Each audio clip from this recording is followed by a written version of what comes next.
astrological influences for the month ahead. This is, as we've shared with those of you who've been here before, an overview of the collective cosmic weather that affects all of us. Each one of you will experience it somewhat differently based upon your own unique birth chart. And we should welcome those people. Can we turn down this volume just a little bit? Not off. We would like to welcome those people who are watching us via Ustream, and also those who are watching on the net on YouTube throughout the month.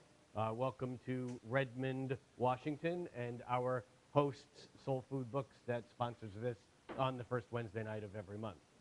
So Rick and I are going to share our ideas with you for about, roughly 45 minutes or so. Then we're going to take a brief pause where you get to shop the store, enjoy some of the food and books and other wonderful things here. Then we're going to take a look at 2 or 3 charts for those who would like their individual birth charts looked at in a pre-committee reading. Please, between now and when we begin the second half of the program, the second part of the program, write your first name, your time, date, and place of birth on a piece of paper, leave it somewhere in this vicinity, and we will choose 2 or 3 to look at. All right. Rick mentioned at the outset something about Mercury retrograde. For those who don't know, and I think most of you do, Mercury, the planet of communication, appears to move backwards 3 weeks at a time, 3 times a year. And the basic idea about Mercury retrograde is that the things that it represents, communication, details, systems, tend to be more complicated. So because we're in the middle of a Mercury retrograde period, that's why when anything that goes wrong, you have the astrological right to go Mercury retrograde, no matter how foolish you think. Actually, you can precede it with damn or your expletive of your choice. The truth of the matter, though, is, and you've heard us say this before, that there really is nothing inherently bad about Mercury retrograde. It's simply that Mercury is closer to Earth during this period of time. Mercury being the communicator planet, as Jeff mentioned, what happens is that our communication lines, almost think of the bridges and wires and roads and highways coming in and out of our brain out into the outer world and back, they are having more traffic on them typically during a Mercury retrograde. And so it is more likely that we don't think and we sign a contract that has something stupid in it, or we feel pressured and we buy the car realizing that I didn't want this color, or that we miss an appointment, or we make a wrong turn, and or misdial a number. All of these things are typical, quote-unquote, typical Mercury retrograde occurrences, but the truth of the matter is that Mercury, which went retrograde the end of April somewhere, April 18th, thank you. April 17th, thank you. And it goes direct on May 11th, so we're in the last week of this Mercury retrograde. This is a time for us to look backward, to reconsider those things that we thought may have been complete and yet need more work. It's often a time when the delays that we experience are giving us the time to get it right. Yeah, and although we tend to blame all life's little mishaps on Mercury retrograde, there are, of course, other bigger cycles going on. And I can't help but think about and share with you some astrological thoughts about the terrible oil disaster that we're experiencing in the Gulf of Mexico at this time. Now, I was thinking about why astrologers don't necessarily predict things like this. And I think the primary reason is not that we're incapable of it, it's that who wants to predict a disaster? The slight degree of satisfaction one would get from predicting something as horrible as this oil spill is, I don't think it's worth it. Nevertheless, there are, in retrospect, a couple of astrological ideas that may correspond to this. Rick and I have been talking for going on 2 years about the continuing opposition of Saturn, representing reliability, order, and structure, and Uranus, the planet of shock and breakdown. This opposition has been coming and going since late 2008 and finishes up this summer. But these two planets, as they move in and out of that opposition, have been very close over the past few weeks, and certainly are one symbolically appropriate description of this disaster. Another factor is Uranus is the planet of technology and breakdown, and it's at the very last degree of the zodiac. Uranus is now at 29 degrees of Pisces, and what happens at the end of anything is a release of energy. It's an end of cycle. And with that, perhaps Uranus in Pisces, which is water, represents to a certain extent the technology that's just gotten away from us. And, it's difficult to be optimistic when we're looking at something that is as dramatically destructive as this. But perhaps there is an object lesson here collectively about managing our technology. And perhaps on a personal level, it's a bit of a reminder to look at where our systems are perhaps out of whack. Perhaps we've constructed out of the metaphorical paper clips and rubber bands of our lives situations that don't really fit. And if that's the case, certainly Mercury retrograde, Saturn opposite Uranus in the last degree of Pisces are reasonable astrological explanations for why we might break down. Two things that I'd like to add to the oil disaster, and one is I find it odd that we use the word spill. Spill is kind of like when the milk spills and you can blot it up. This is no more a spill than it is, a total, gushing. So, I mean, the word, just even the media word of calling this an oil spill, for me, is a bit offensive. I've used the same word. I'm not, criticizing you. I'm just making an observation here. In astrology, planets are symbolic of material things in the world. Like Saturn is symbolic of walls or of crystals. The sun is symbolic of gold. Neptune is symbolic of oil and also the ocean, because Neptune is the planet of dispersion and of spreading, and oil does spread. Oil can be used to put in between pieces of steel that in a way make the steel like a piston in a motor, that make the hard edges of the steel not so hard. It makes them disappear. Neptune dissipates. Neptune, as the ruler of oil, becomes significant because, as Jeff said, Uranus, the planet of sudden, erratic technology breakthrough, is in the very last degree of Pisces. In astrology, planets relate to signs, signs relate to planets. Neptune and Jupiter, but we'll get there soon. Neptune is the modern planet, modern meaning it was discovered in the last couple centuries, that relates to the sign of Neptune. Now, while this Uranus-Saturn opposition that Jeff was talking about is stretching, pulling to the max, creating this tension, into this came the planet Neptune, forming a quincunx, which is 5/12 of a circle. It's an aspect of irritation, of playing in different ball games on different pages. It's a quirky aspect that's not easy. Neptune has been quincunxing Saturn. And what's interesting here is that this oil disaster has been called, it has been associated mentally with what happened during this spill of the Exxon Valdez in 1989, 88 or 89. What's interesting astrologically is that the Exxon Valdez spilled its oil into the bay on the day of a Saturn-Neptune conjunction. Saturn, the limitations, the structure that is broken out of.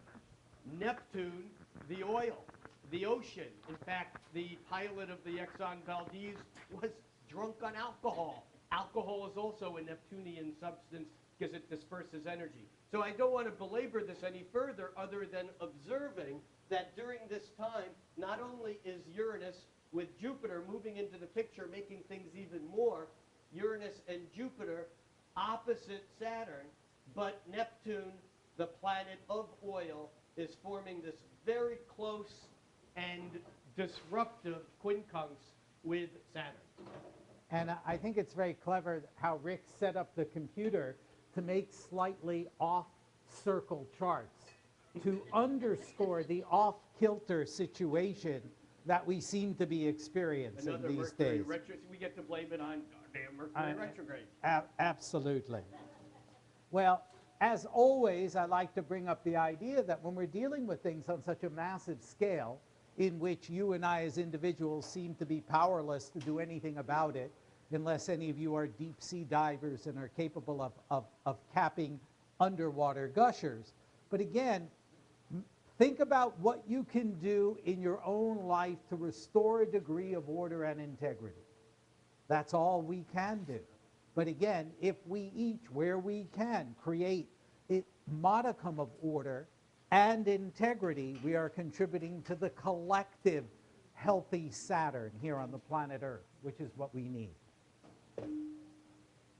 I think the feed, could you turn down one of these mics just a little bit? It's Jeff's. It's mine. It's someone else's. It's Mercury retrograde. It's mine. Seriously, this is a beautiful example right there. Okay, so the first thing, well, we've already covered two important things for this month. Three, actually. One is that Mercury is retrograde and will be turning direct on May 11th. When a planet turns direct, it looks like it begins to move forward, but it hangs stationary or apparently motionless for a day or two or three right around May 11th. So even though Mercury turns direct on May 11th, it could take a few days for the energy to feel like it's moving forward, and even a few weeks before we're really moving into solid ground, because Mercury has moved backwards and it has to recover through the same territory that it's moved backwards through. So there'll be this sense of kind of still familiarity over the weeks ahead. Yeah, it's funny. Someone we know who's an amateur astrologer asked my wife, Denique, why did you sign a lease? Because we're moving 6 miles. He said, why did you sign a lease during Mercury retrograde? You're astrologers, and you're supposed to go into hibernation for 10 weeks a year. Well, I believe this very strongly, that what happens on an individual level astrologically is not going to be determined by the shorter cycles that Mercury represents. The bigger patterns that you're in, the bigger transits, are the background waves that are more likely to correspond to the degree of success or failure or challenges or ease that you have in life. And your birth chart, your basic personality and your relationship with it and yourself is going to be perhaps the strongest determinant of your effectiveness. When you are aligned with yourself, you have an extraordinary capacity to go through the rockiest situations without tipping over or having a disaster. And yet the planets could be perfectly aligned in a classical sense. And if you're not aligned with yourself, you could go down with the ship. So pushing astrology out there as the primary factor in one's life, I think, is an inversion of the order of reality and the way that life is really lived. Obviously, we care about this stuff because we talk about it. But that connection to the essence in yourself, in a true way, is the rudder that can keep you upright in the stormiest of seas. You've used the word disaster twice tonight, and Right. I just want to comment that for those of you who don't know, the word disaster really comes from Greek, dis, without, aster, a star. And when you act without the guidance of a star, supposedly, this is what a disaster is. It means being separated or having oneself separated from nature. So we have this Mercury turning around next week on May 11th. We have the pressure and the stress of having just been through the fourth of 5 Uranus-Saturn oppositions. And although this isn't exact this month, I really think it would be hard not to talk about it because it's part of the zeitgeist of what we're experiencing. And that is that the end of the month and early next month, Uranus and Jupiter move from Pisces. Uranus has been in Pisces for 7 years now, since the spring of 2003. Jupiter's been in Uranus just for a year. In Pisces. I'm sorry, Jupiter's been in Pisces for just a year. And Jupiter is the faster moving one, and it's catching up to Uranus, but it doesn't do it until the first week of June, when both of them move on into Aries. Now, this will be the topic of what we'll be talking about next month, because this is a huge game changer. And yet, what you said about the action at the end of a sign, we're getting a double, triple whammy, really, from this right now, because Uranus is in the last degree of Pisces. Jupiter will be in the last degree by the end of the month. And Saturn is in the next to last degree of Virgo. It had already moved into Libra. It's backed up, retrograded, but it too will begin to move forward. And so we have this incredible, almost like a remedial study of what's been going on over the last handful of years with the mutable energy of the changeability and the adaptability as we get ready for what some astrologers have called the cardinal climax, but what Jeff has corrected them, modified, that's because cardinal signs, cardinal being Aries, Capricorn, Libra, and Pluto is already in cardinal Capricorn and Cancer, and Jupiter and Uranus are moving into cardinal Aries next month, and Saturn will be moving back into cardinal Libra, that we're moving into a period of time of great initiation. Cardinal signs are not about climaxes, they're about starting what's next. And so intuitively, even though these events haven't occurred yet, the cultural zeitgeist is at a place of having to let go of what was. And we're panicking. Right. It's very difficult to let go, particularly on a collective level, and particularly when it's coming in the form of natural disasters. Hey, what about the volcano? Natural disasters, human-made disasters, all of these kinds of things.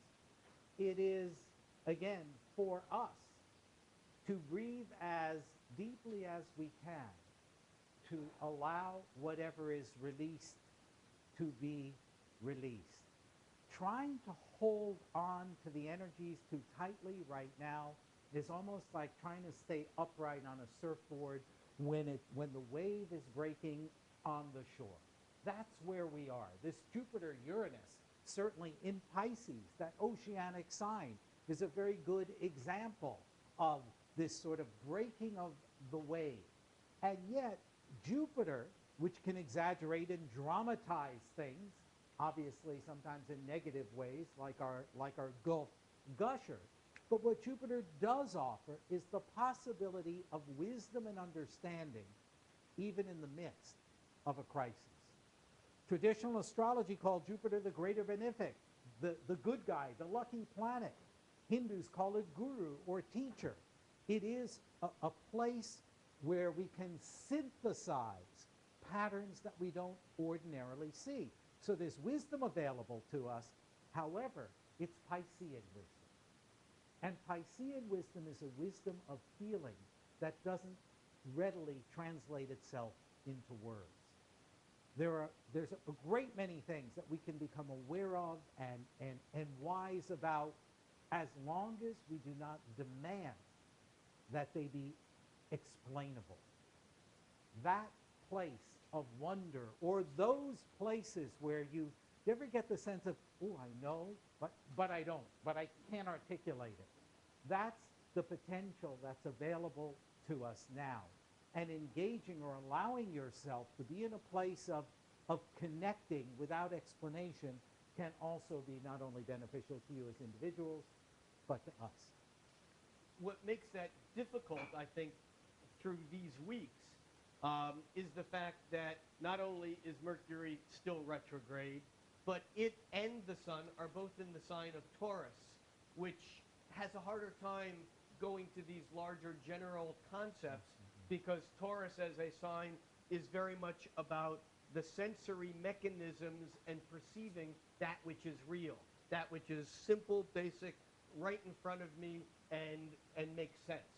And so I think that here we get a little bit of the stress or polarity of what we're all dealing with, because on one hand, there are these cosmic events, these big things going on that we can see, we can feel, we intuitively are drawn into them, whether it's through our spiritual practice or our relationships or just our sense of what's going on. And then on the other hand, we still have to take the trash out. Right. You know, there's not only is the sun and Mercury both in Taurus, not only are they both in Taurus, but we also have Mars in fixed sign Leo, and in a way we've been tracking a square between the sun in Taurus and Mars in Leo, which was technically exact yesterday, but right now Mars is still picking up speed from its retrograde earlier in the year. And so the sun and Mars have been kind of moving along almost at the same rate. And so we've been feeling the anxiety, the anxiety and the anger that comes from repressing or suppressing the energy that is kind of running around. And so that makes it even more likely for us to do something that we regret, something impulsive, starting a fight about something that has nothing to do with what we're arguing about, but we're hurting or we're upset about something over here that we can't control, and so we take it out over here where we think we can exert control.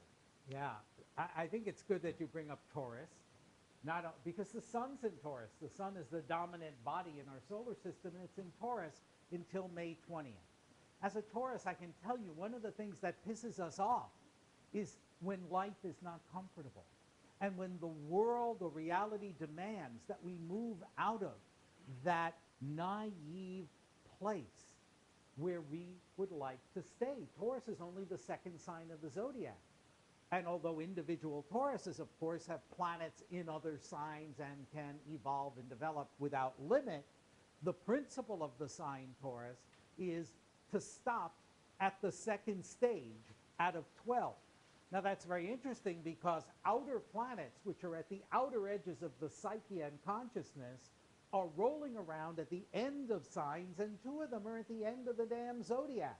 So we're really cooking up a complex cocktail of experiences, and yet there is the Taurian tendency to narrow focus and just, put the blinders on to anything that's outside of our comfort zone.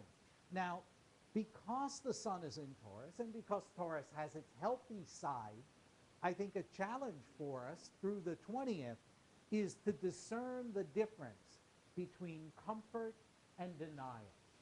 Comfort is an appropriate quality to experience mid-spring in the month of May and Taurus, and what it can give us, a legitimate, a rational and reasonable dose of comfort, your beautiful cup of coffee in the morning, your comfy bed, that an appropriate experience of that is nourishing, and it gives us the wherewithal to deal with these more complex issues.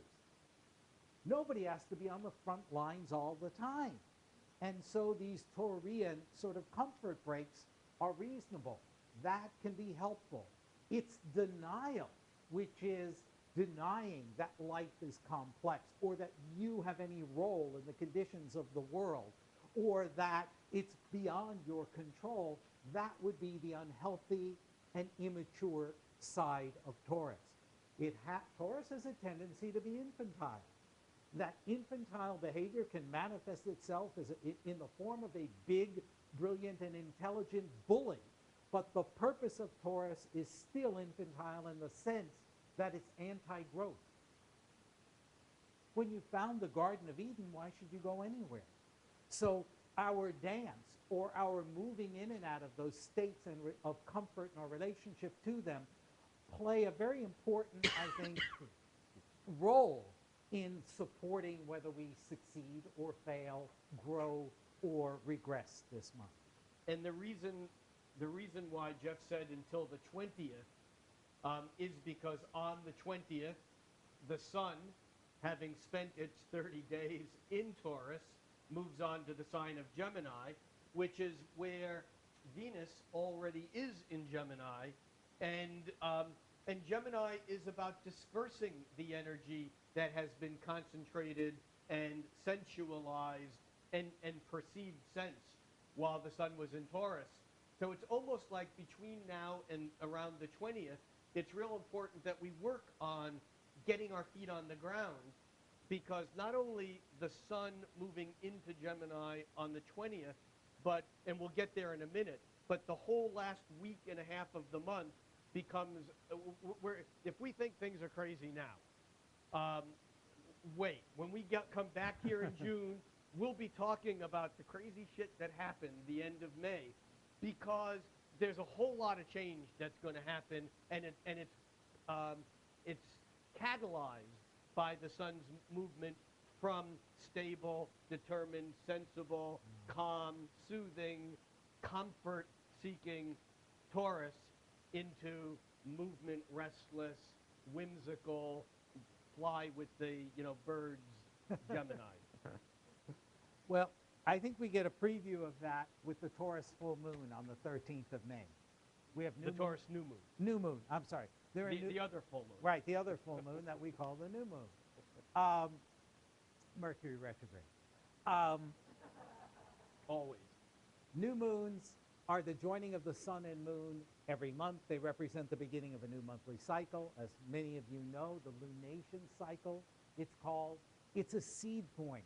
It's a conception point when the yang male force, day force of the sun, and the yin night force of the feminine come together and conceive something new. It's the ground or the starting point for a new monthly cycle. And of course, a new moon in Taurus can be a period of time in which you want to initiate something that's Taurian, sensual, pleasurable, materially rewarding, income producing, those kind of earthy things associated with Taurus. But as our carefully constructed ovoid chart this month suggests, well, it was a for the circle new moon. until reality sat on it. Exactly. So we have got, we often comment on new and full moons or on eclipses, which are special new and full moons, as to how complex they are. This is an extremely complex new moon. And why is that, Jeff? Well, to begin with, Notice how I took the ball and ran with it. that's right. All right. Good job, Rick. Good answer. Well, because that sun and moon are aspected or connected by significant geometrical patterns, which are the foundation for planetary dialogues or conversations in astrology, it's highly aspected and in contrasting aspects. There's a sun and moon at 23 degrees of Taurus. That red line horizontally moving out is an approximate right angle, off by 5 degrees, but within range, to Mars. So Rick talked about the fact that we had a Sun-Mars square yesterday. The sun in Taurus says, I'm okay the way I am, and Mars in Leo goes, you're boring as shit. Let's create something here. Let's move off of your Taurus goose feathered cushion, your Egyptian cotton 3 million count sheets, and get moving. Let's take some risks. Can't count that high. No, we can't. It's very difficult. But so Mars, which is traditionally the planet of aggression or war or combat, at a right angle to the new moon, suggests that there's a bit of a struggle or a challenge to initiate the goodies that represents. And from the other side, Neptune, dissolving boundaries and barriers in Aquarius, seeking escape into some massive computer mind of an idealized future that none of us will probably ever see. Neptune forms a square or right angle to the sun and moon, which can mean delusion, deception, slipping, sliding, or again, suggesting that grounded new moon in Taurus, I'm going to plant my garden and things will grow. Well, maybe it's going to flood. maybe you got the wrong kind of seeds, or maybe you're off on your meds and you forget to take care of your plants. So, but before I leave the good stuff to Rick, well, The good there's meds? the, and the good and the harmonious aspects.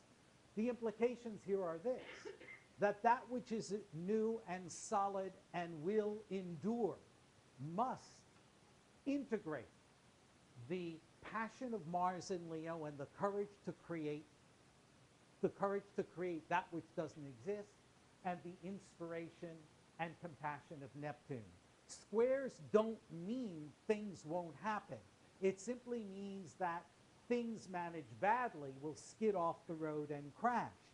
The high degree of difficulty of this new moon, however, suggests that if you can take that Mars in Leo passion, that Neptune in Aquarius idealism, and find a place where they can meet in the body of reality in an earthbound way, then you can cook up some magic in your laboratory. As Jeff said, the way that a new moon, which is the point, the new moon is the sun and the moon together because they're at the same point, the way that's integrated or aspected to the other planets is certainly important. But before I come back to that, I just want to throw in one other thing, and that is, remember, Mercury in Taurus turned retrograde. I'm saying that in the past tense, speaking from the time of the new moon, only 2 days prior to the new moon. So Mercury turned direct. I'm sorry, Mercury turned direct. Which during Mercury retrograde means retrograde. So, so this new moon in Taurus, which is, as Jeff said, about planting very real seeds in the real ground and working with them so that there is, the coming to fruition. The fact is that Mercury also in Taurus is also a bit steady and rigid, and it's not ready to bolt ahead into the future yet, even though the new moon square to Mars has this kind of, like, how come the future isn't here right now? There's that little sense of that. The other thing about this new moon that complicates it, makes it special, and actually is, I think, a good sign, is, remember, we've been talking about the opposition of Saturn to Uranus, with Jupiter coming into the equation by the end of the month and early next month. Well, this new moon is actually, you can follow the blue lines, harmonized by a trine that's 1/3 of a circle to Saturn, and a sextile that's 1/6 of a circle over here to Jupiter, really to Jupiter and Uranus, but more closely to Jupiter. And so what happens is that in the days preceding and the day of the new moon, from the Mercury turning direct on the 11th through that time of the new moon, the sun and the moon are relieving some of that stress from this cosmic tug of war of Uranus saying, blast into the future, go for it, do it, let go of all restraints, all common sense, make it happen now. Saturn saying, whoa, not so fast, let's hold on to tradition, let's be sensible about this, let's have a little bit of fear so we don't do something stupid. And Jupiter comes into the equation and basically turns the volume up on everything. It's a profound time, but the new moon, I think, in some ways relieves some of that pressure.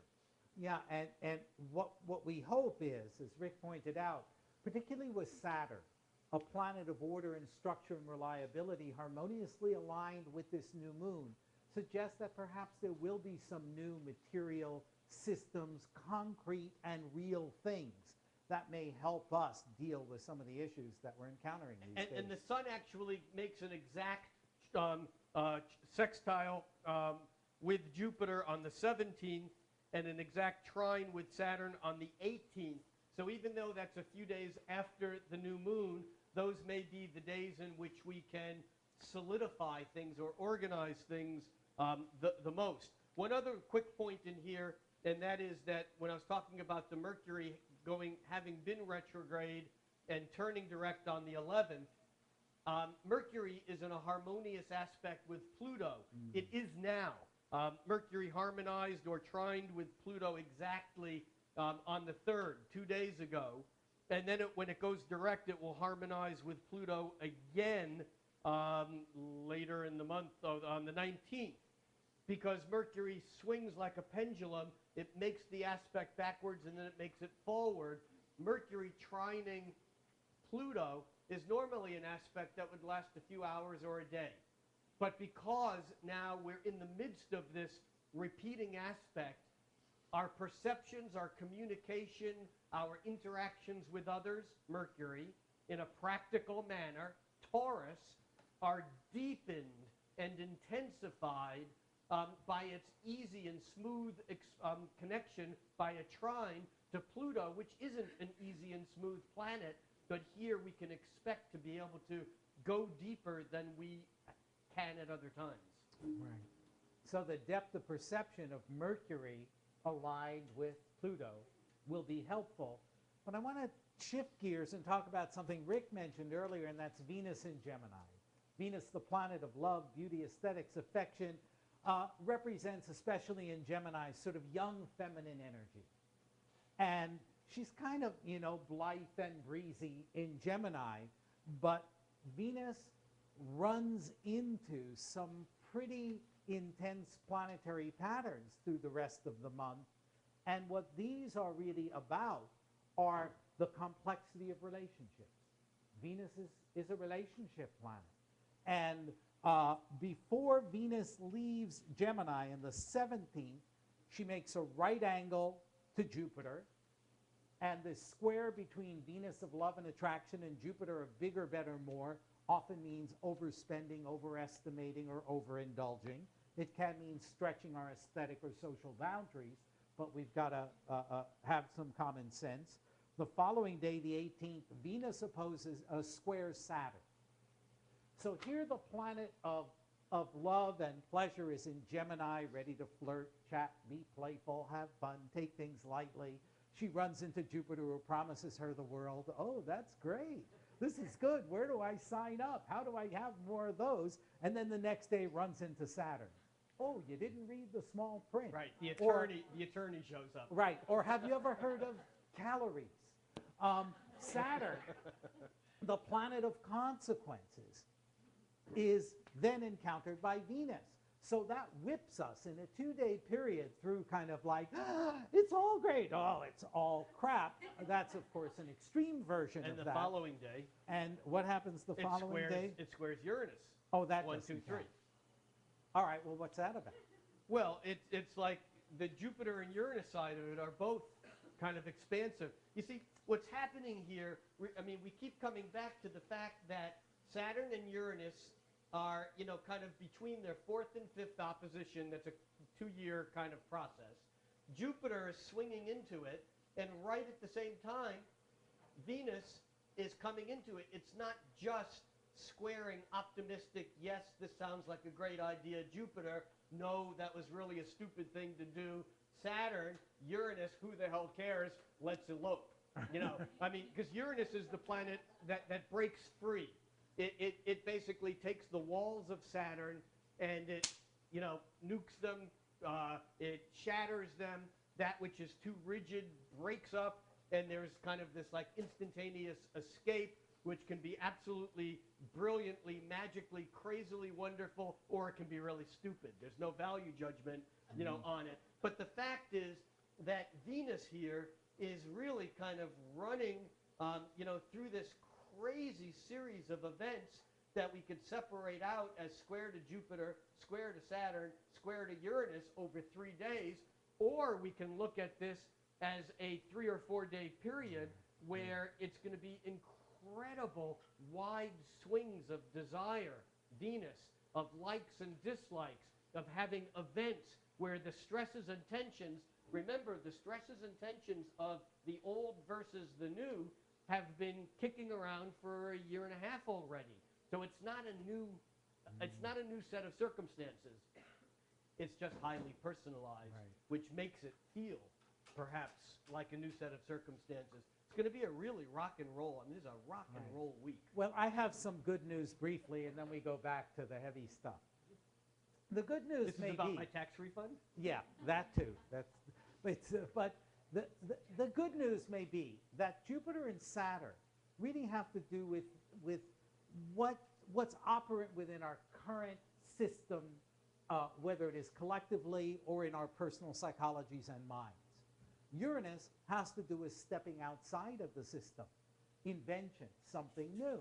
So this little journey of Venus, Jupiter, great, Saturn, not so great, then hits Uranus, which may say, oh, the values that I'm using, the framework in which I'm putting this relationship, this financial issue, this desire, maybe we shatter the frame. So we break out of, is it Jupiter or Saturn? And then we go, okay, Venus, she finally leaves. She moves into Cancer, a nice, cuddly personal sign where this warm and cuddly planet should be at home, not at home, but comfortable. And then little Venus goes into Cancer, which is kind of like the big bad wolf, you know. Oh, come on in, wolf, as Grandma says. It's all warm and cozy. Let me give you some cookies. And then Venus on the 23rd opposes the wolf of Pluto. And the issues of love, self-worth, pleasure, and relationship are brought up again through power struggles, through fear of loss, leading to, at its best, a deeper level of transformation. Yeah, and this is really huge because the Venus moving into Cancer and opposing Pluto on the 23rd, in some ways is again setting up this larger shift when Uranus and Jupiter will move into Aries and Saturn later on will move into Libra. And again, it's this cardinal square, and you can kind of see it here, not only squished by reality into an oval, but you can also kind of see the beginnings of these 4 points here that are being activated by Venus's movement from Venus becomes the active player, taking the mutable energy of Gemini and running faster than everything else, triggering off this deeper energy. But let's not gloss over the fact that not only by May 23rd has the Sun moved into Gemini and Venus has moved into Cancer, both which shift the energy, but on the 22nd, Jupiter is exactly opposite Saturn. And so this is a 1 in 10 year aspect. 1 in 20 years, really, because Jupiter and Saturn, to some extent, is what creates the decade. Jupiter and Saturn conjuncted roughly in 1900, 1920, 40, 60, 80, and 2000 and 220. They oppose roughly in 1910, 30, 50, 70, 90, and 2010. So this is a decade shifter that is culturally observable by looking at the differences between the 20s and the 30s and the 40s and the 50s. Each decade has its own sense, its own hum, its own rhythm, its own vibe, and we're at a decade shifting as we were when they conjuncted back in 2000, 2001. Now they're opposing, and this is right in the middle of all this other crazy shit. This is like a huge week. This is like, oh my God. And then by the 27th, I mean, we run into a full moon on the 27th, on the same day that Uranus moves into Aries. All right, let me back up here and catch my breath. This is too much for a Taurus, you know. By the way, we should say happy birthday to Jeff now because his birthday is on the 17th. If I make it. Yeah, 16th, that's your brother's. No, No 16th. singing, that was last month. Thank you. No singing. 16th. Thank My you. brother's is the 17th. Okay, thank you. I appreciate it, but let's move on here. All right. Okay, I'll be Saturn to your generous Jupiter. The advantage of the Saturn-Jupiter opposition is that Saturn and Jupiter are sort of a fair fight. They're well matched in terms of their size and their scope of perspective, which is largely cultural and strategic. On an individual level, again, that may mean that we get a nice, big, open awareness of our career or our big future plans. Collectively, the Jupiter-Saturn opposition may have to do with large political shifts, there could be treaties or changes of parties or some kind of dramatic events along those lines. Now, that, to me, at least initially, is reassuring. However, I think whatever is set up, whatever long-term decisions or agreements are made then, are really provisionary. And the reason is that Jupiter and Saturn are at the end of signs, one at the end of the zodiac, one at the end of the first half of the zodiac. And so again, this is like making an agreement as our surfboards are just coming in, that we're going to do something just as the ride is ending. It's almost as if there are things being suggested here and there are perspectives being opened here. And yet I think the capacity to take these visions and sort of nail them down to become the framework of enduring personal or cultural or collective structures, that's not going to happen very easily. And I believe, Rick, Jupiter and Saturn will oppose again. Is that true? Or will Jupiter? Yeah. No, they won't? This is their only opposition? Okay, we don't know. What do I look Come like, back an next astrologer? month. Yeah. Right. Yeah. We'll See, this is a perfect example of Jupiter and Saturn when the astrologers don't know what time it is. But we are committed to looking foolish for your benefit. I mean, I think, you know. Thank you for foolishness. All right, so as Rick pointed out, Uranus goes into Aries. Uranus, the planet of shock, surprise, revolution, and as Rick also mentioned earlier, Uranus spends about 7 years in a sign. Uranus is innovative. Aries is the first sign of the zodiac. It's innovative. That's a good combination. That could really work well, but we're just getting a taste. It's just a taste. Uranus will back out of Aries in July. So what's happening here is it's almost as if, oh, you're imprisoned by the reality of your present world. Well, look, here's a crack in the egg of consciousness, and we're going to give you a picture of a future world. Tease. A tease. But then we're going to go back in the egg And for a Jupiter's while. coming right in behind it, just a week Yeah. behind it, to make it to make the tease look even better. Right. Now, I've been hoping for some time, I've been looking forward to this Jupiter-Uranus conjunction for a couple of years. Aries has Which is on June 6th, June 7th. Oh, thanks, Yeah. Rick. Aries has to do with the head. Jupiter is higher mind. Uranus is the electricity in the body. I think we're getting a new chip. I think our CPU is going to be upgraded, or all of our human minds are potentially going to get an upgraded chip so that the minds can function in ways that they haven't done before. Is this your iPad? Well, the thing is, the hardware may be good, but I think the software is going to be buggy. So that managing this perception, a Jupiter-Uranus conjunction in Aries is an acid trip. It's a mind-blowing, mind-expanding, out-of-the-box experience, which for some people can reflect a kind of awakening and illumination, and for others, psychosis. But I think... And you won't get to decide for yourself.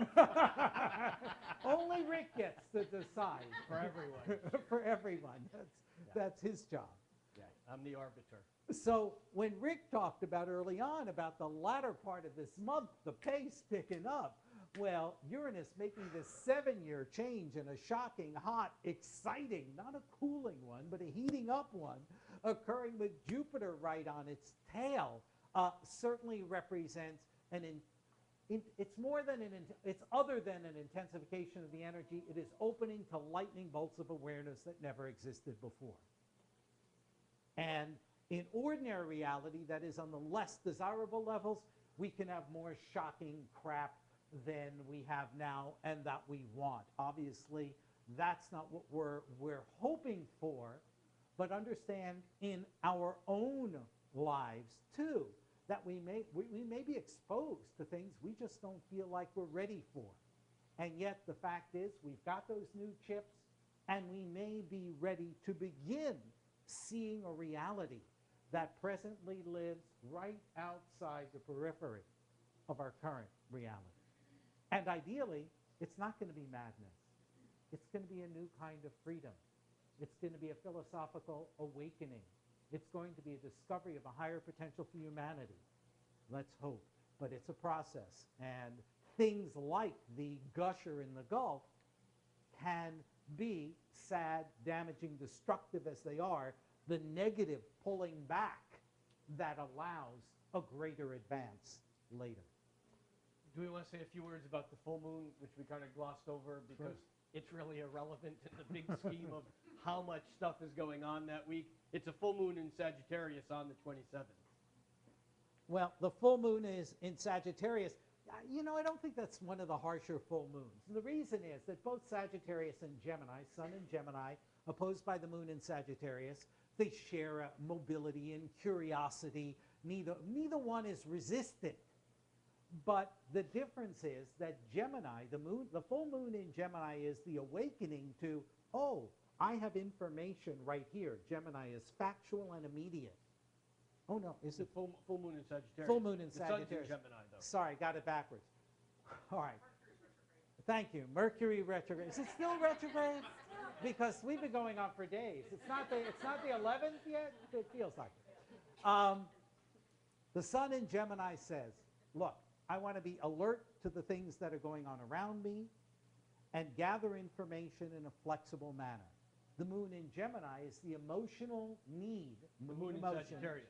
Moon in Sagittarius. I'm stuck on this one. The moon in Sagittarius is the emotional need to leave behind one's immediate environment and circumstances and to find the truth, the answer. So the full moon, all full moons are revelations, but revelations, again, that may grow out of conflict or contrast. It's a revelation that, the big truths and the immediate issues are really connected to one another. And that rather than being pulled apart, do I attend to today and ignore the big bills that are going to hit me in 6 months from now? Or am I going to, run away to another part of the world and ignore what I have to do now? A full moon puts you in the middle. It makes you the fulcrum point. That is, it puts you in the place of choice, potentially, where you can go, I can be visionary, moon in Sagittarius. I can look at what's going on here and now, and the lesson is how to do that move. No, not good timing, ma'am. We're doing a lecture? No, hold on. Yeah. Okay. Go ahead. Yeah, we're ready for a break, I think. Okay. What we're going to do, I guess it was good timing. What we're going to do, we're going to take about a 15-minute break to enjoy the good food, the good books and other things here in SoulFood. And then when we come back, we'll take a look at 3 charts, including a very special SoulFood chart. Yeah, I wanted to say that. While we're still broadcasting, I wanted to wish congratulations to the proprietors of SoulFood, Sarah and Clint. Yay! Are proud to announce the birth of a baby girl. We'll look at the chart in a few minutes when we come back. And again, I'd like to encourage all of you to, spend your vote economically, because we don't charge for the evening, and it's helpful for Soul Foods to stay in business, to prosper, to have programs that are free, like Jeff and me. So please do that. And if you're interested in a great astrology conference at the end of this month, NORWAC here in the Seattle area, around CTAC, we've got some brochures here.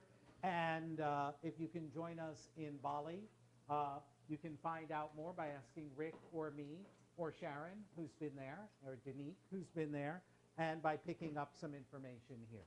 And if you want your chart to be in the hopper for possibly we'll look at 3 charts.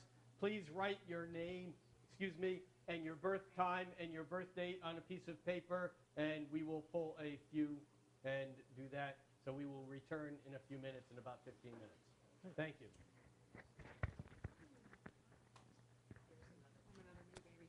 Oh, great. What day? 12th. Happy birthday. Thank you. Happy birthday to you. Oh, great. Thank you. Oh, we don't have a hat. We have a pile. There's a pile. All right. Here, you need some paper? I've got something. Here. $1 million drawing here. Here you go.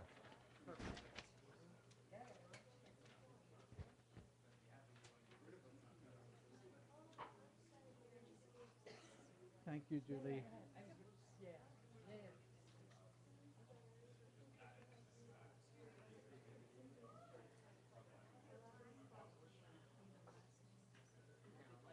We did. Well, because Craig gave us those lights really helped. Yeah, so we'll need makeup if we continue to do this.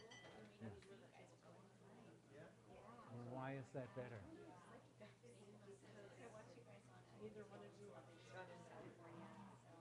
We push this outside the frame, and also with that, I think that's further back.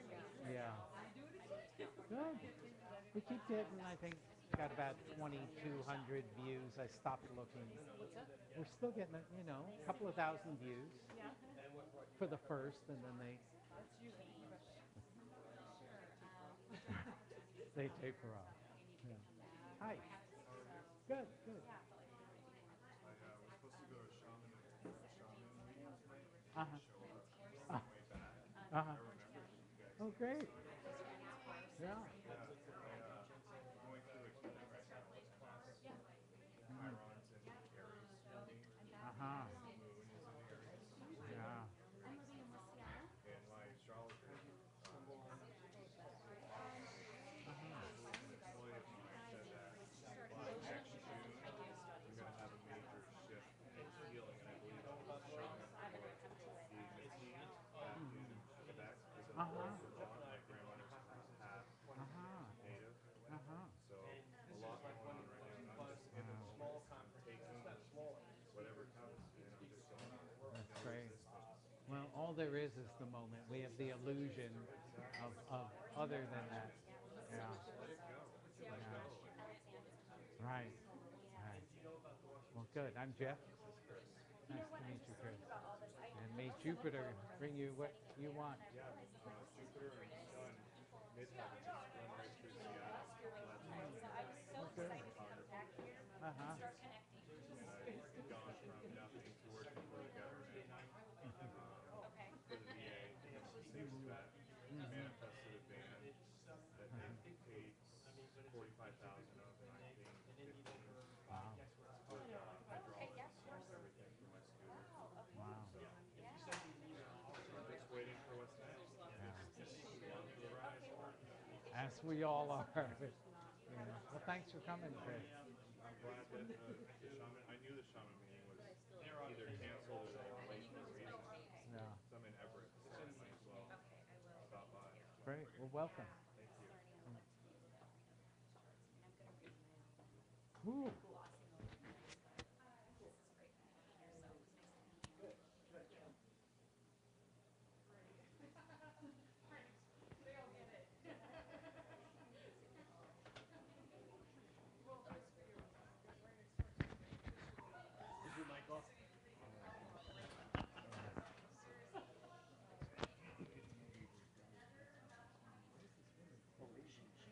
She's the manager. She's the SoulFood person, and she wanted to know if we want.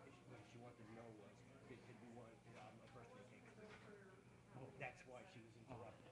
It's remote. Yeah, she's. Yeah, that's what that was about. I said it's up to you. It's 2 weeks away, and it seemed like extra energy, and And she said, well, I just wanted to. Well, being rude to her, we'll probably settle that. That Taurus energy is it's gonna be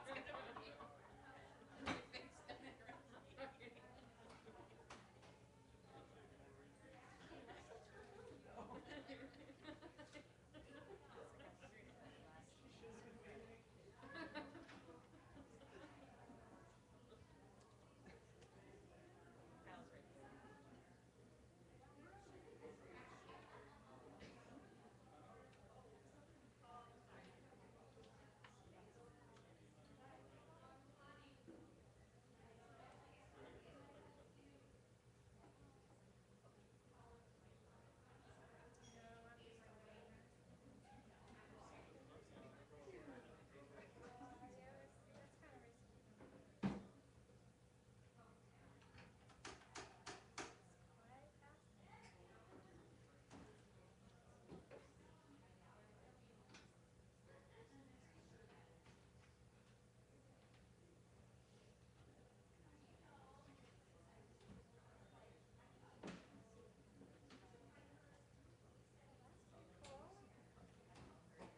That's another way to do it. Yeah, 'cause she's not a film, so. No, I think it's like I have to, excuse me, I have to help the poor and sick. I'll be right back. At my own expense. I have to help the poor and sick. Without, The guy trying to do that is saying that. Because I don't usually call his name, so it was like, she called me. you know, Rick and I, Rick's got Mercury in Aries, I've got Mercury in Taurus. So. You're stupid. Tend to do.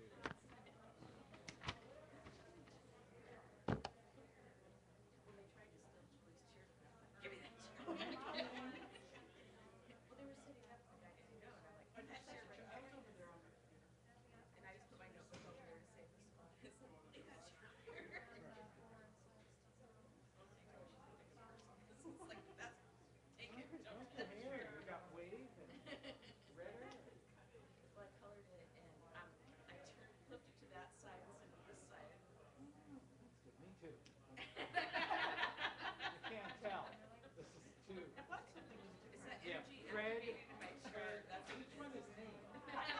My kids, I used to kid that with my kids when I was little, when they were, yeah. So Fred used to go north when I was living south. See, I can flip it on my chart. My chart's being activated. Absolutely. Oh, So a few years ago, told me to wear it on this side. She said, this was my good side. Well, then I went the other day to, my mom was doing makeup then, and so they flipped it to this side. And the lady's like, take that clip out of your hair. So my mom said, put the clip in your hair. It looks better. And the lady's like, yeah, take that clip out of your hair. And do this. I'm like, okay. It's like, okay, I'll try this for a while.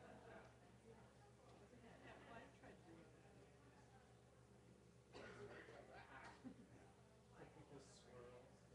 Particular direction. Perks for that.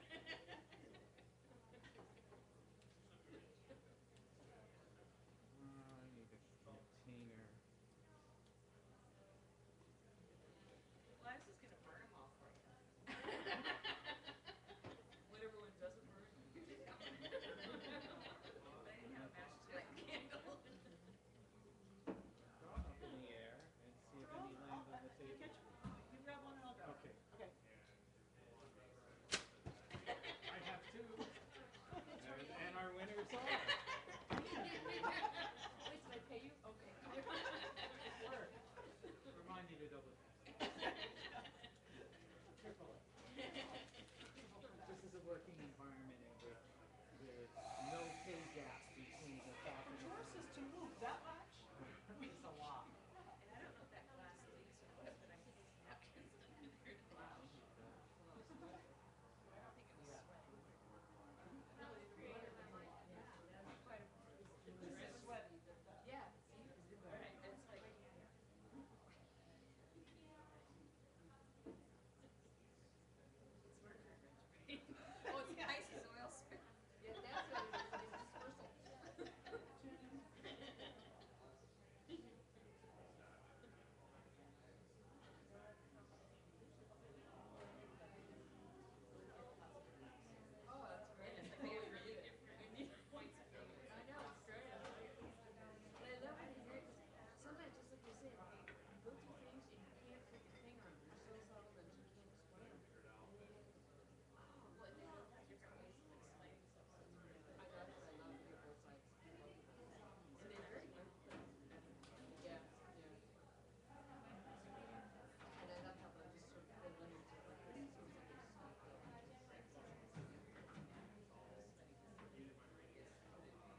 case of battling film crews. Because this time I'm lucky that table stage is actually they're on.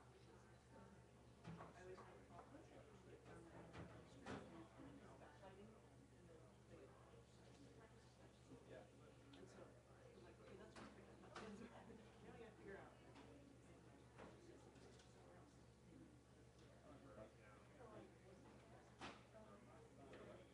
I said next month I'll have in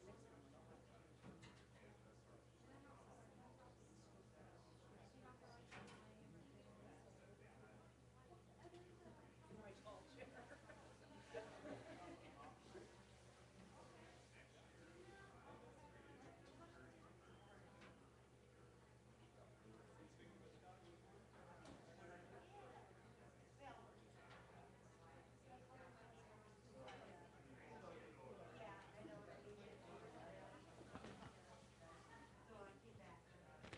I watched your whole life the whole time. You what? Apparently I was blocking you.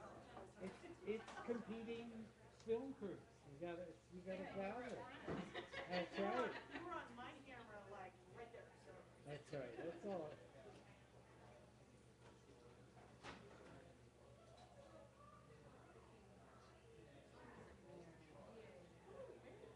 Hey, thank you. So, okay, I know.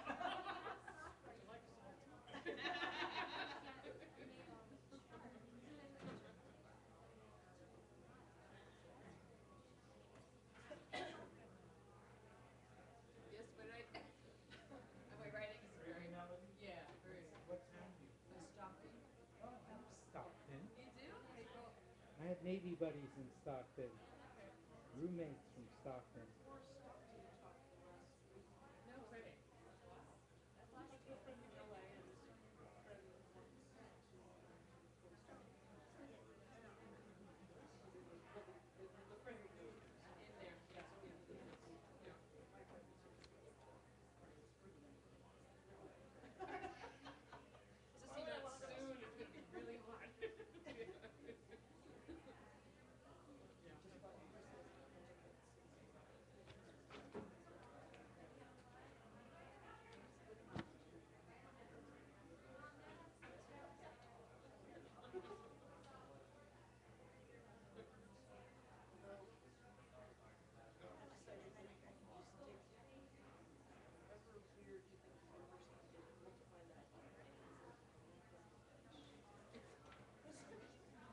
So you would hear it and then later on you hear it. Okay. Wow.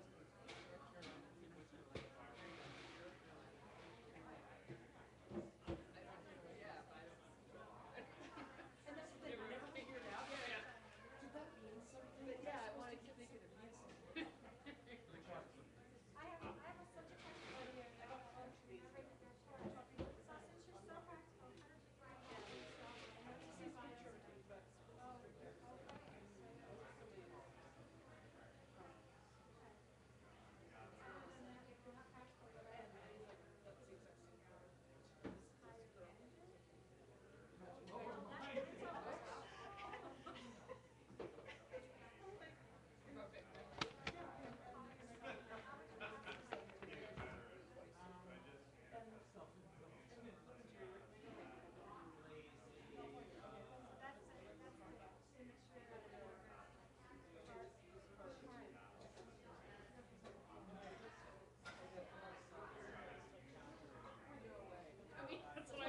51?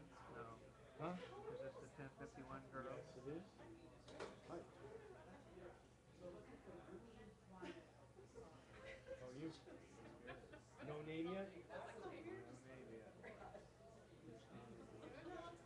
Hmm? You're still in the hospital? Okay. Huh?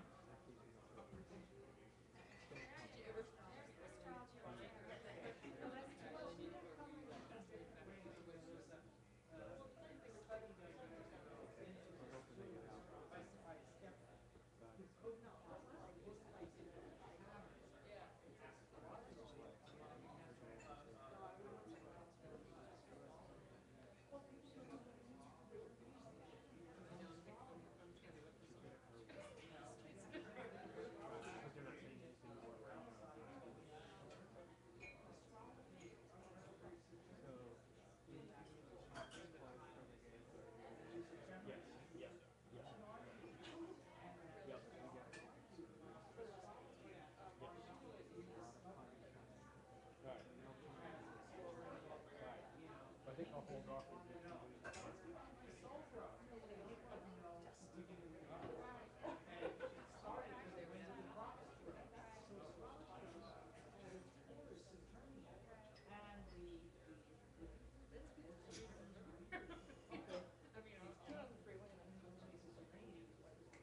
All right.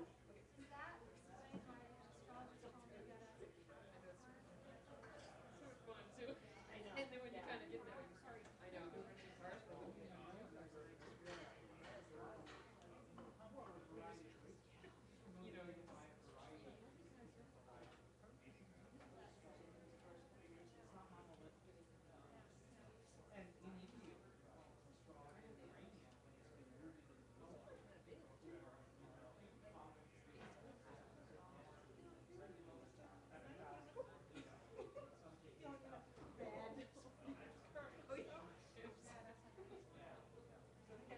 I think it's Uranian only because the culture shifted away.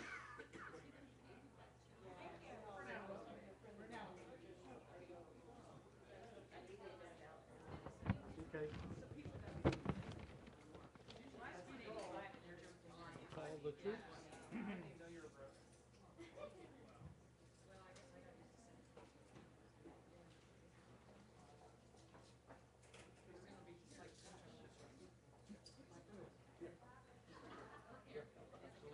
Yeah, excellent. Okay. Okay, we're going to take a look at a couple of charts.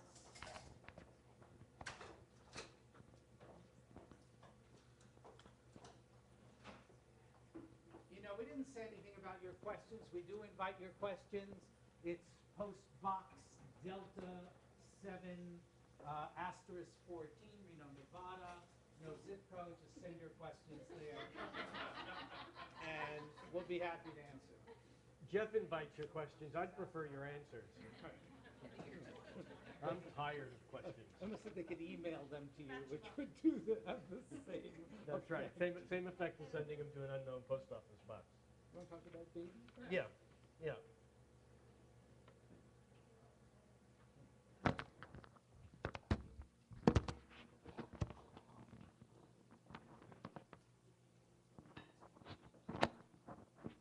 So we have in front of us, we're breaking our normal rule of not doing charts for someone who isn't here. But this person is here in spirit, and although she does not have a name yet, I think they're waiting the Balinese custom of waiting until they're 6 months old, before they touch ground or give them a name.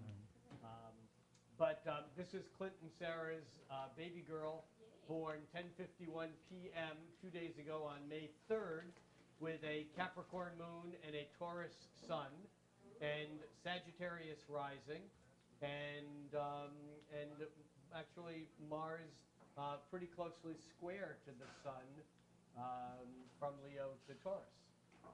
Yeah, the chart is an interesting mix because we have the sun and moon in earth signs, which usually represents someone more grounded, serious, and responsible. But as Rick pointed out, Mars, square that sun, burns the lazy right off of the Taurus. And Mars, and one thing we don't talk about that much is angular planets, that is, planets due north, east, south, or west, are considered to be very important. And the baby has Venus 2 degrees below the descendant, actually closer to 1 degree. So she's carrying a big Venus in Gemini energy. Her sun, she's a Taurus. The ruling planet Venus is in Gemini, which adds a great deal of sociability, particularly because that Venus hooks up favorably with Mars. So this is probably like a charming, sweet, loving dictator.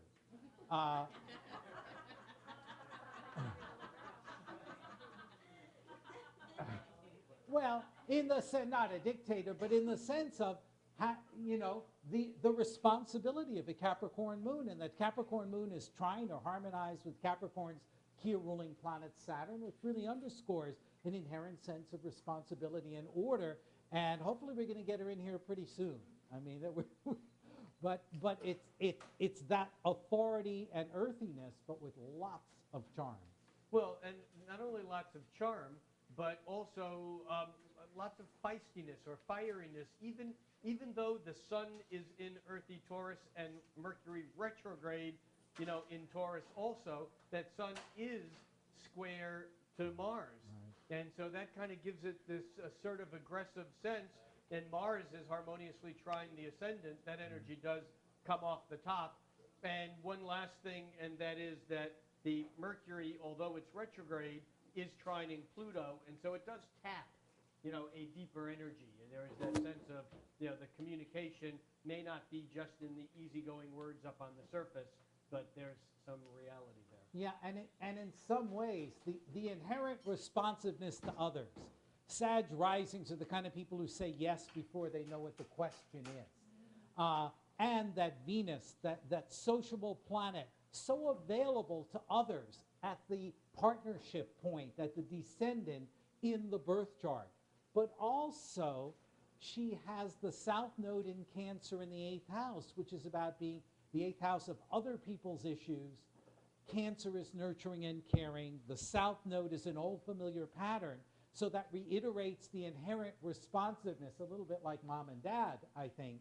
And yet, to counsel for information that will be worthwhile in a decade or two, running her own agenda is probably a good thing for her. Right, and let's not forget that the Capricorn moon, the ruling planet of Capricorn is Saturn.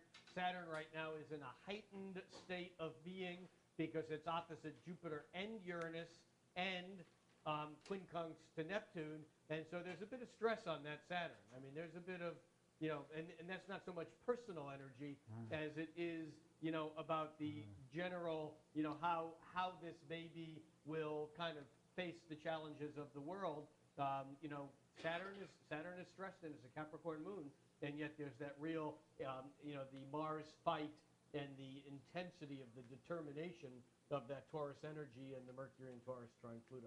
Yeah. So welcome to the world, special baby.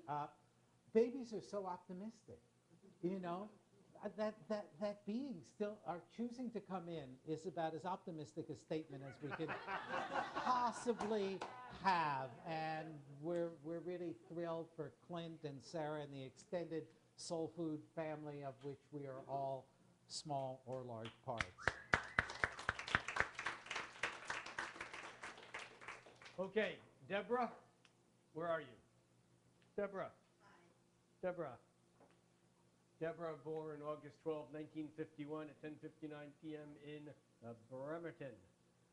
My eye went like a zoom to your Sun-Pluto conjunction.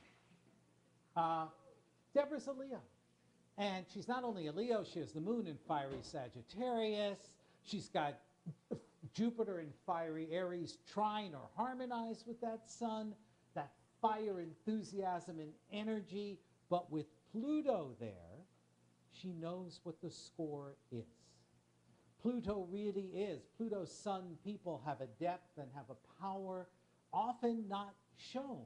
I mean, Deborah's a Taurus rising, so Taurus risings want to come across as unoffensive and not be a bother. But that Sun-Pluto conjunction suggests, Deborah, that there is certainly a well of intensity and power within you that's about self-transformation in this lifetime. Yeah, it's interesting. My eye went to the Jupiter in mid-Taurus, but because it's on half your chart. As Nick Campion, an associate of ours and a scholar from England, once said that whenever an astrologer looks at a chart, the first thing he sees is his own chart.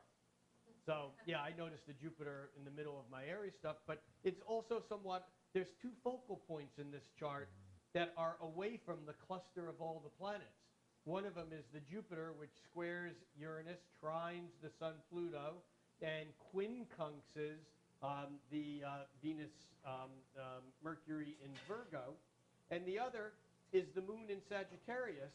And interestingly enough, that moon in Sagittarius and the Jupiter in Aries are fiery.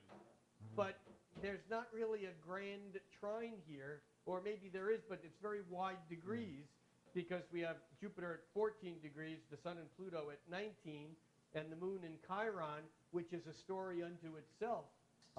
That's interesting that the moon is conjunct Chiron and the sun is conjunct Pluto would lead one to believe that there is a wound and healing dynamic in some way to your life that may involve the work that you do in the outer world as in some way a response to the limitations or difficulties or something that you faced as a child, or family of origin. I heard a good word the other day.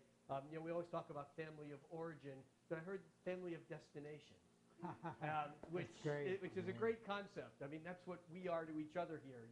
We're members of each other's family of destination. But Chiron here seems to be somewhat or also important, and yet both of these fiery energies are not easy. Yes, they're both widely trine, the Sun-Pluto conjunction, but they're much more closer, buzzed by squares to Saturn, the Saturn square the moon. The Saturn square the moon. Yeah, another dose of seriousness. And the Uranus square Jupiter opposed Neptune. And the quincunxes here also almost say that you wish you weren't so fiery. That the fiery aspect, the part of you that does engage, that does respond, that does interact, sometimes for you it feels like it's a pain in the neck, but it's you. It's not that it feels like it's a pain in the neck for other people. It might be, but that's not what I'm saying. It's just that for you, sometimes it's a pain. Added to the earthiness, Mercury and Venus are in earthy Virgo. Mercury's conjunct the South Node in Virgo, which means you're overly aware of your own flaws and imperfections and can go through an analytical process that's best relieved or released through the compassionate North Node in Pisces. Intent counts more than content. Don't worry about the details. And what's so interesting is Saturn at 29 degrees, Deborah's getting a Saturn return. Her second Saturn return. And you'd go, okay, let's come back to that Saturn in Virgo. But she's already got a sort of an overdose of Virgo, and Uranus is opposing Saturn. So what that's suggesting is that this Saturn return is not necessarily piling on another code of analysis or responsibility, but perhaps shucking some of those off to grow freer with this second Saturn return. Thank you. Any rebuttals, Deborah? Okay. Or complaints or justifications or... Makes sense That's now. evasive enough. She doesn't want to disturb us with her process. Melody? Hey, Melody. Moon rising conjunct the node in Libra. Yeah, that's really interesting. Sun in Aquarius. Well, Libra moons, I often talk about the moon as our cosmic antenna. It's what we're instinctively tuned to emotionally. And the moon in Libra is generally attuned to others. You have the South Node close to the other point in the chart. So jumping in and rescuing others or responding might be one expression of this. But I think the most important thing with that Libra moon and North Node in Libra conjunct the ascendant is to treat yourself fairly and to provide the kindness and the openness and room for you to fall on the right side or the wrong side, but whatever, to be kind about it. One of the things that I notice is that there are planets in each of the 4 fixed signs, 3 of them very closely square to each other, and the 4th corner being a little bit, what's the word, cattywampus. That's a good word. That's a good word. But we have Jupiter in the last degrees of fixed Scorpio, opposing Mars at the end of Taurus, both square to Venus and Chiron, and the sun is there in Aquarius too, but most closely square to Venus, and Uranus in Leo. And so there's a lot of rigidity here I think that the Aquarian energy that knows what it is and knows what it wants and can become quite exuberant, or the Jupiter-Mars opposition can become very enthused about what it is that it wants and how it's going to get it, but it gets, like you said, it gets filtered through that Libra moon that doesn't necessarily want to create ripples. It doesn't want to upset the balance or the status quo, even though I think there's some frustration sometimes because it doesn't mean that you don't know what you want. I know that was too negative, but it was. Okay. It doesn't mean that you don't know what Yeah, you be want. careful of what you jump into because it's harder to get out than you think. The jumping into the jumping into South Node in Aries, that instinct to just be, to respond, react. And again, that South Node in Aries isn't in the 7th house of others, but it's in the neighborhood. It's in the west of others in the chart. And then the Jupiter opposite Mars, Jupiter bigger, better, more, as Rick likes to say, opposite doing it Mars, well, it tends to overdo, but then that Mars in Taurus gets locked down in the middle of something, and then what are you left doing? Well, then you do your Sun Uranus and you split or blow things up. And I think that's when Rick talked about fixed energy. That's the thing, when people have strong fixed energy, they often don't know how to get out of things except by blowing them up. They tend not to do as well with the incremental or the gray areas between engagement and disengagement. Blowing them up is one way, and of course that's metaphorically. Whether or not you use TNT is your decision, not ours. But the other way of blowing things up is going into denial about them and or not expressing the energy, but basically planting all the right seeds along the way so that the other person looks like they're the one that blew it up. Just, it's a good trick of a lot of fixed energy sometimes. It's like, no, I'm okay. I'm loyal. I stayed with the program, but he or she or they always seems to, not hold things together or bail or whatever as the Uranus part of that. Right, and in big transits, you have Neptune on your Venus. So you've got Venus in Aquarius. Aquarius is, as I always say, it's a very weird sign. Well, it's out there near the end of the zodiac. I don't know what you folks are doing out there, but it's just, I hope you're having a good time because I don't know what the hell you're doing. But Neptune passing over that Venus in Aquarius is kind of interesting. Sort of lower level interpretation is bad judgment. Venus is what we're attracted to, what we love, what we put value on financially, emotionally, or otherwise. And if dreamy, drifty, spacey Neptune is on top of it, it's possible that we're going to be caught up in an illusion. However, I think that one of the challenges of being an Aquarius is that in principle, they're very open. And in fact, they're fixed signs. And Neptune, as a softening agent, passing over that Venus, can introduce you to another level of feeling and compassion that can bridge the gap between the reality that you live and the Aquarian ideals of what love should be. Any questions? No, it's very interesting. I like the jumping you said because that's actually what I just recently did with my life. Okay, thanks. The diving. Thanks. We have one more person to look at. Sam? That's Sam. Okay. Seems like we skewed to this side of the room. No, Deborah, we're pretty balanced. Oh, you mean in terms of attendance? No. Well, the chairs are more comfortable here. It's always more crowded on this side of the room. No, I meant in terms of people that we picked. Yeah, Oh. never mind. And most Drew pe- it all up. It was random. That's random. All right, so we have Sam, who is a sun in Libra along with my everything else in the universe. All right. Well, Yeah. but the early 70s were an interesting time for Libra because Uranus being in Libra, although Sam is a Libra, he was born with the sun right smack in the middle between communicator Mercury and erratic, brilliant, radical, rebellious Uranus. And so this makes Sam an other than normal Libra. And also Sam was born on the day of or the day before, the day after a full moon because the moon is in Aries, a little bit past the exact opposition, but it still has that relationship kind of pull between the I want to be everything that is harmonious and balanced and in a relationship, but I need to attend to my own stuff, the Aries moon, and I have to have my own freedom, the Uranus conjuncting the sun.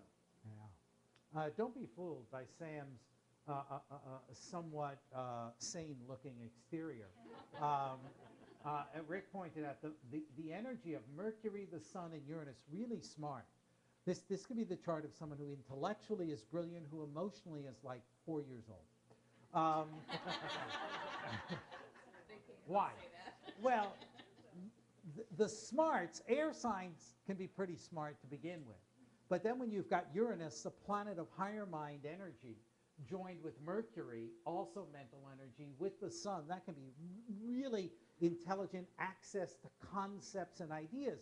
Yet the moon is in Aries, the first sign of the zodiac, okay, which doesn't mean that's alone is not the issue, but a moon in Aries can be impulsive and just reactive rather than very aware of what emotions are about.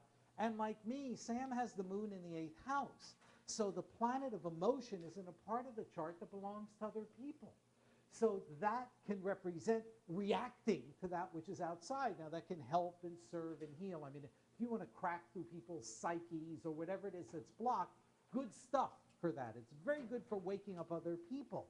But it can also mean that the feeling response is both quick in Aries and out in the 8th house, which is, again, great for spontaneous reaction to others, but isn't necessarily all that reflective on what you want and what you need and what you feel. But you're smart enough to figure it out. Yeah, 7 planets in Aries, and they're trine. It's not exactly a grand trine, but they're You within mean in air signs. He said in air Aries. signs. They're taking over these areas, you know? Well, the world is about me. Yeah, I know. Or Sam's moon. With all these planets in air signs, but we have Saturn that does tend to ground the energy out a little bit from one side, and Mars from the other, kind of feeding it. And I'm wondering. I mean, I get a sense of art, music. I mean, as I look at the chart, there's a high level of creativity, and it's Mercury is involved. It can be intellect, and with all these air sign planets, I don't doubt that there is a smartness to it. But I wonder how it's translated into the creative process. Whether it, because Venus is also on the tail end of all of those planets there in Libra. Is this the chart of someone who is a musician, an artist, an interior designer, a wood carver? I mean, I don't know. What do you do? Any of those or nothing? Landscape. He builds landscape. Great. Yeah. And again, Libra has to do with the conceptual balance. And beauty, yeah. And beauty, the aesthetic sense. And Pluto is there also. I mean, Pluto at the very beginning of Libra is right now getting hammered, by, Pluto has already squared its own place over the last couple of years and started the process of transformation and breakdown. But Saturn has been going back and forth, or it's just gone over it the first time, two times. And Uranus, we talked the earlier part of this evening about the transits into Aries of Uranus and Jupiter, and they will go exactly opposite your Pluto. And so there's the sense here of the optimism and expansion and turmoil that's happening out there is also in a way affecting you very personally. So this could be a real big time for you, and will continue over the next several years, over the next couple of years. Yeah, Pluto rising people are often hard on themselves because they're aware of what they're missing. Sam's got Virgo rising image, critical of one's image, perhaps. Melody also has Pluto in the first house, not quite as close. And Deborah had a south node in Virgo. So it's, for all of 3 of you, be nicer to yourselves. Really be nicer to yourselves. I have a good friend who's Pluto rising, Daniel from Atlanta. One of the handsomest guys I've ever met, smart, nice, sweet, spiritual. He saw himself darkly. And I think it's because whatever is rising in a chart is what presents itself immediately. And if Pluto's rising, then we're exposed to some of the underworld characteristics associated with that planet. And what I think it means is you're a deep person who is here for transformative purposes, but being kinder to yourself would probably help. The other thing that's amazing about this, look at the degree, look at the position of Pluto, 0, 0, 0, 0, Libra. That's an amazing position, Sam, because that's the fulcrum point of the whole zodiac. It's halfway through the zodiac. It's the beginning of the fall season. And a slow-moving planet sitting at that point represents, I think, a heightened degree of alertness to the balance, Libra, of power, Pluto. Also makes you, in some ways, the older, statesman of your generation, because you were often Pluto is one of the generational indicators. So if you have someone born with Pluto at the very first degree or degrees of the sign, they're coming in at the front wave of that generation. And often, and although it's not always the case, but here especially since both Pluto and Neptune are at the beginnings of signs, it would be likely that Sam's friends would be younger than him, because rather than older. I mean, not categorically, but because people older than you would have both Pluto and Uranus in a different sign. Neptune, yeah. Pluto and Neptune in a different sign. So the people who you relate to in your generation, it doesn't mean that you don't have friends or close people who are older. That's not what I'm saying. But there's that sense of you being the harbinger generationally of the people born in the years in front of you, that you're creating the front edge of that wave. Just food for thought. And because your Mars, the planet of action, is joined with the North Node, a point of growth or integration in the creative fifth house, in quirky Aquarius, be your weird self. Follow the trail of weirdness. It has much more to offer you, and I think us, than worrying too much about making us comfortable.